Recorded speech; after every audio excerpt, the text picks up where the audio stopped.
yindle mengibona wena usunabantu manje basebenza inhliziyo wena. Usunabantu abasebenza inhliziyo ubani lo othi I miss you. Ubani lo usebenza inhliziyo uayanda waphi lo othi wena I miss you. Ngikhuluma nawe baba kaMambala. Ubani lo ayanda omsebenza inhliziyo. Yazi uzokhipha leqiniso. Ziwu2 izinto ozozikhipha namhlanje. Uzokhipha iqiniso, ukhiphe nalento oyifaka emlomeni. Uyo ayanda lo uzokufundisa ukuqhubha wena kuseni. Uqaleni ukuqhubha wena kuseni. Ubani lo othi I miss you. Ubani lo othi I miss you. Usuyashona abantu abaqhubha. Uyaqhubha wena unabantu manje abakusendela unabantu abakusendela ama message bethi I miss you. Ungethi silima baba kaMambala.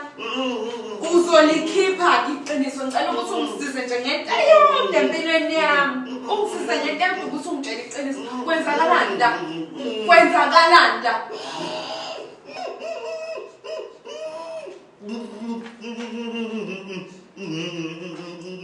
Mama ngikhuluma nawe uyaphi manje yazi uzobona.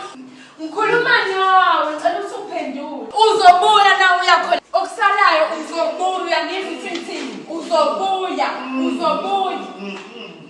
Baba